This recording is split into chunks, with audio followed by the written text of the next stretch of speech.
யூத தேசம் முழுவதும் அமைதி நிலவியது. மல்கியா தீர்க்கதரிசிக்கு பிறகு நூற்றாண்டுகள் முழுக்க வானம் மௌனமாய். ஒரு புதிய தீர்க்கதரிசி இல்லை, ஒரு புதிய குரல் இல்லை. இஸ்ரவேல் மக்கள் ரோமர் ஆட்சியில் நெருக்கடியில் வாழ்ந்தார்கள். ஆனால் உள்ளுக்குள் ஒரு நம்பிக்கை மட்டும். ஆண்டவருக்காக வழியை ஆயத்தம் செய்யுங்கள். அந்த எதிர்பார்ப்பில் கதை துவங்குகிறது. எருசலேமில் உள்ள ஆலயத்தில் ஆசாரியர் சகாரியா தேர்வு செய்யப்பட்டார். அவருக்கு கிடைத்த மிகப்பெரிய பாக்கியம் பரிசுத்த ஸ்தலத்திற்குள் சென்று தூபமேற்றுவது. ஆனால் அவரது மனசில் ஒரு துக்கம். அவருக்கும் எலிசபெத்திற்கும் குழந்தை இல்லை.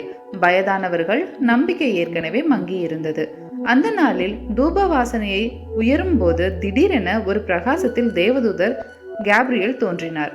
சகாரியா, பயப்படாதே, உன் பிரார்த்தனை கேட்கப்பட்டது. உன் மனைவி எலிசபெத் ஒரு மகனை பெறுவாள். அவன் பெயர் யோவான். அவன் ஆண்டவருக்கு பின் வழியை ஆயத்தம் செய்வான். சகாரியா நடுங்கினார். இது எப்படி சாத்தியம்? நாங்கள் வயதானவர்கள். அவரின் சந்தேகத்தால் தேவதூதர் சொன்னார், இது நிறைவேறும் வரை நீ பேச முடியாது. எருசலேமிலிருந்து தொலைவில் நாசரேத் என்ற சின்ன ஊரில் மரியாள் என்ற இளம்பெண் வாழ்ந்து வந்தாள். அவள் யோசேப்புடன் நிச்சயிக்கப்பட்டிருந்தாள். ஒரு நாள் அதே தேவதூதர் கேப்ரியேல் அவளிடம் தோன்றினார். அருள் பெற்றவளே, ஆண்டவர் உன்னுடன் இருக்கிறார். நீ ஒரு குமாரனை பெறுவாய். அவர் பெயர் இயேசு. அவர் உன்னுடைய குமாரன் என்று அழைக்கப்படுவார். மரியாள் ஆச்சரியமடைந்தாள். நான் கன்னி, இது எப்படி சாத்தியம்? தேவதூதர் பதிலளித்தார், பரிசுத்த ஆவி உன்மேல் வருவார். தேவனுக்கு எதுவும் அசாத்தியமில்லை. அப்பொழுது மரியாள் வரலாற்றையே மாற்றும் அந்த வார்த்தையை சொன்னார், நான் ஆண்டவருடையவள், அவர் சொல்லியபடியே நடக்கட்டும். மரியாள் விரைந்து எலிசபெத்தை சந்திக்க போனாள். அவள் வீட்டுக்குள் வந்தவுடன் எலிசபெத்தின் கருவில் இருந்த குழந்தை யோவான் துள்ளினார். எலிசபெத் பரிசுத்த ஆவியினால் நிறைந்து கூப்பிட்டாள், நீ பெண்களில் ஆசிர்வதிக்கப்பட்டவள், உன் கர்ப்பத்தில் இருக்கும் குழந்தையும் ஆசிர்வதிக்கப்பட்டவன். அந்த நிமிஷத்தில் பழைய உடன்படிக்கையும் புதிய உடன்படிக்கையும் சந்தித்தது. சில மாதங்களுக்கு பிறகு யோவான் பிறந்தார். அந்த நாளில் சகாரியாவின் நாவு திறந்தது. அவர் சொன்ன முதல் வார்த்தைகள் தீர்க்க தரிசனம். குழந்தையே, நீ உயர்ந்து தேவனுடைய தீர்க்கதரிசி என்று அழைக்கப்படுவாய். ஆண்டவருக்கு பின் வழியை ஆயத்தம் செய்வாய். அதே நேரத்தில் பெத்லஹேமில் மரியாள் ஒரு குடிசையில் இயேசுவை பெற்றாள். அரண்மனைக்குள் அல்ல, வறுமையிலேயே.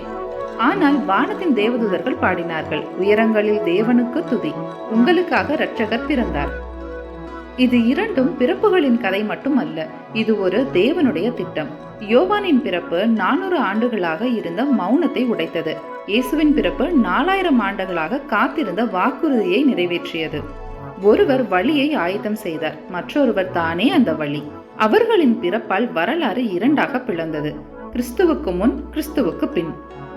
மல்கியாவின் மௌனத்திலிருந்து பெத்லஹேமின் அழுகைக்கு செல்லும் இந்த கதை வரலாறு மட்டுமல்ல, இது தேவன் மனித வரலாற்றுக்குள் நுழைந்த கதை. யோவான் வழியை சுட்டிக்காட்டினார், ஆனால் இயேசு தானே அந்த வழி, சத்தியம், ஜீவனுமாய் இருந்தார். அப்படியானால் உங்களுக்குள்ளே ஒரு கேள்வி, நூற்றாண்டுகளாக இருட்டில் இருந்த உலகத்தில் தேவன் ஒளியை கொண்டு வந்தால் இன்று உங்களுடைய வாழ்க்கையில் அவர் ஒளியை கொண்டு வர முடியாதா? நீங்கள் அந்த ஒளியை ஏற்க தயாரா? இந்த கதை உங்க மனசை தொட்டு இருந்தா லைஃப் பாஸ்வேர்ட் சேனலை லைக் பண்ணுங்க, ஷேர் பண்ணுங்க, சப்ஸ்கிரைப் பண்ணுங்க. இன்னும் நிறைய பைபிள் கதைகள் உங்களுக்காக காத்திருக்கு. இயேசுவின் அற்புதமான நாமத்தில் ஆமென். கடவுள் எல்லோரையும் ஆசீர்வதிப்பார்.